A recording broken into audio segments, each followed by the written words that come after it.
ایک صاحب سے میں نے کہا کہ جناب وہ 2000 ریال لگ گیا تو کیا کرنا ہے؟ کہنے کوئی مسئلہ نہیں، پاسپورٹ نواں بنوا لو، گنجائش ہے، یعنی ہر شے کا حل ہے۔ تو میں نے کہا یار اب عمرہ کرنے جاتے وقت بھی بندہ دھوکہ دے کے جائے، اللہ کے گھر جاتے وقت بھی اس طرح کی حرکت کرے، کیا حال ہو گیا؟ ہر چیز کا لوگوں نے حل نکال لیا، ہر چیز کا لوگوں نے سٹائل بنا لی۔ ایسا نہ کریں، یہ درست نہیں۔ احمد رفو گر کہنے لگا اس طرح سیوں گا کہ پھاڑنے والے کو بھی پتہ نہیں۔ ان کا پیسے لے یار تو سی دے۔ اس نے سی دی، اگلے شام ہی لا کے بچھا دیا گدا۔ تیسرے دن بادشاہ سلامت آئے، آ کے پہلی نظر گدے پہ ڈالی، اس نے بلایا سب ملازمین کو، کہا کس نے سیا ہے؟ کہا جناب کیا ہوا؟ کہا یہ پھٹا ہوا تھا۔ کس نے؟ کہا نہیں پھٹا ہی نہیں۔ وہ کہنے لگے بنو بات، میں خود پھاڑ کے گیا تھا، تو بتاؤ صحیح سیا کس نے ہے؟ کہا جناب آپ پھاڑ کے گئے تھے تو بتایا کیوں نہیں؟ فرمانے لگے اسی لیے تو بتایا نہیں تھا کہ تم خود تحقیق کر لو، بلاؤ بتاؤ سیا کس نے۔ تو بلا لیا، احمد رفو گر آ گیا۔ اس کو جب بلا کے سامنے بادشاہ کھڑا کیا، کہا بھئی تو نے سیا ہے؟ کہنے لگا حضور آپ کے سارے ملازم کٹھے ہو کے آئے تھے، میری غلطی کوئی نہیں۔ کہا نہیں یار تو بڑا کاریگر ہے، میں نے اپنے ہاتھ سے پھاڑا تھا پر مجھے بھی نہیں پتا چل رہا کہاں سے پھٹا تھا۔ اچھا یہ بتا یہ تھیلی جو ہے یہ بھی تو نے سی تھی؟ اس نے کہا جی آپ کے خادم کا ہی کارنامہ ہے، وہ فلانے علاقے کے قاضی صاحب آئے تھے، اس میں سے ہیرے نکال کے تو کھوٹے سکے بھرے تھے، تو مجھے بھی تھوڑا سا حصہ ملا تھا۔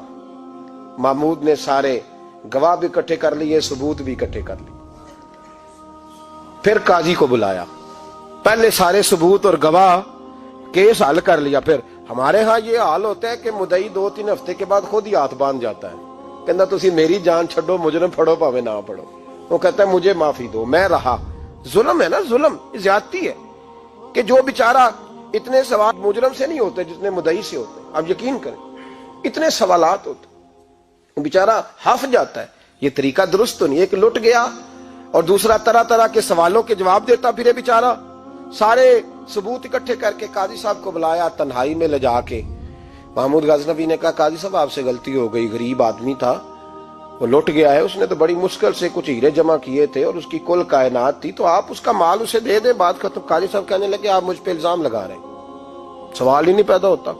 آپ میری داڑھی دیکھیں، آپ میرا اعزاز دیکھیں، دنیا جانتی ہے میں اس کا۔ قاضی صاحب انسان بھول ہی جاتا ہے، بندہ بھول جاتا ہے، غلطی ہوگی، مال نے کہا نہیں سب کہا میں تنہائی میں پوچھ رہا ہوں، میں اس وقت پوچھ رہا ہوں جب دوسرا موجود کوئی نہیں، آج توبہ کر لے، میں کچھ نہیں کہوں گا، تو میری زبان پہ اعتبار کر، تجھے پتہ ہے میں جو کہتا ہوں اس پہ عمل بھی کرتا ہوں، باز آ جا۔ پر قاضی نے کہا نہیں میری غلطی کوئی نہیں۔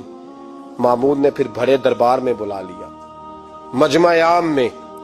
مہلت کے دنوں میں جو توبہ کر لے وہ بچ جاتے ہیں، لیکن لوگ رسوائیوں کے دنوں میں پھر واپس لوٹتے ہیں اگلا گھر دیکھ کے، پھر حالات اور طرح کے ہو چکے ہوتے ہیں۔ جب بڑے دربار میں قاضی کو بلایا، بھائی تو مانتا ہے کہ نہیں؟ اس نے کہا نہیں۔ تو کہا بلاؤ احمد رفو گر کو۔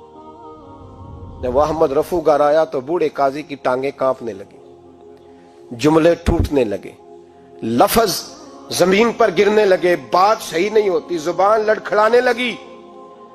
محمود کہنے لگے قاضی میں نے تجھے کہا تھا وہاں مان جا بات، اب بڑے دربار میں بول۔ تو جب قاضی صاحب کی گردن خود بخود جھک گئی تو دنیا سمجھ گئی، کہا نکل جا میرے دربار سے۔ محمود بولے نکل جا، اتنی تجھے عزت دی، اتنی بڑی تنخواہ دی، قاضی بنایا، اور یہ چھوٹی سی رقم کے لیے، تھوڑی سی رقم کے لیے تو بددیانت ہو گیا، چل چلا جا، نکل۔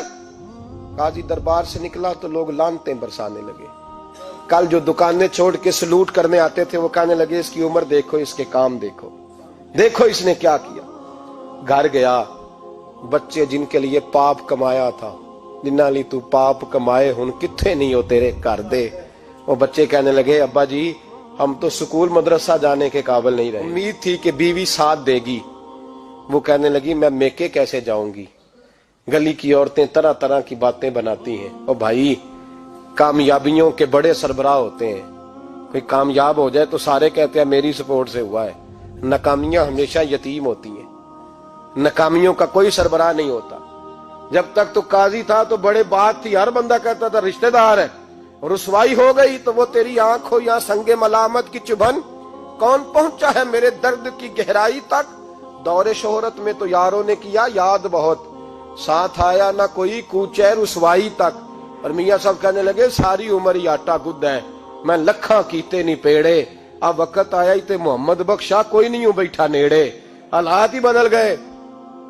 قاضی خاموشی سے اندر چلا گیا، اپنی رسوائی سمیٹ کے بستر پہ لیٹا، نہ روٹی کی بھوک لگی، نہ پانی کی پیاس لگی، نہ نیند آئی، ساری رات تڑپتا رہا۔ سویرے گھر والوں نے دروازہ کھولا تو روح پرواز کر گئی تھی، دنیا چھوڑ گیا۔ حضرت ابو نور علیہ رحمہ بولے، فرمانے لگے یاد رکھو کبھی بددیانتی نہ کرنا، کبھی۔ یہ تو محمود غزنوی کی عدالت تھی، قیامت میں رب کریم کی عدالت لگے گی۔ اور فرمایا وہاں تو گواہی دینے والا احمد رفو گر تھا، قیامت میں تو تمہارے اپنے ہاتھ پیر گواہیاں دیں گے، ہمارا اپنا وجود گواہی دے گا۔ اور فرمایا یہاں تو لانتے دنیا دار برساتے تھے، وہاں فرشتے ہوں گے۔ اور قاضی کو تو موت آ گئی تھی، قیامت میں تو دوبارہ موت بھی کوئی نہیں آئے گی، وہاں تو رہنا ہے اور سہنا ہے۔ بددیانتی معاشرے میں، اتنی بددیانتی ہر جگہ۔ اس معاشرے کا بھی کچھ بنے گا جہاں دوائی بھی خالص نہ ملے، جہاں دوائی میں بھی بددیانتی ہو۔ لوگ اپنے بچے کو آکسفورڈ یونیورسٹی میں پڑھانے کے لیے غریبوں کے بچوں کے رگوں میں جو دوائی اتارے وہ بھی 2 نمبر۔ اتنا بڑا بھی کوئی بددیانت معاشرہ ہوتا ہے کہ لوگ یہاں تک دھندا کریں، یہاں تک کہ لوگ لوگوں کی زندگیوں سے کھیل جائیں اور ہمیں احساس تک نہ ہو کہ کوئی مر جائے گا، کوئی ڈوب جائے گا، کیا بنے گا۔ اور جس نے وہ اپنی رجسٹر کی دوائی کی، اس نے 2-4 لاکھ روپیہ لیا اور اس نے یہ نہیں سوچا کتنے انسان میری وجہ سے مریں گے۔ قتل صرف یہ تو نہیں ہوتا گولی مار کے مار دینا، لوگوں کی زندگیوں سے لوگ کھیل جاتے ہیں، لوگ تباہی کر جاتے ہیں، لیکن بددیانتی سے باز نہیں آتے۔ میرے رسول پاک علیہ السلام کے غلاموں، نبی پاک صلی اللہ علیہ وسلم نے ذرا سی بددیانتی، اور صحابہ کا یہ مزاج تھا، اتنی سی بھی کبھی ان سے غلطی ہوتی تو تڑپ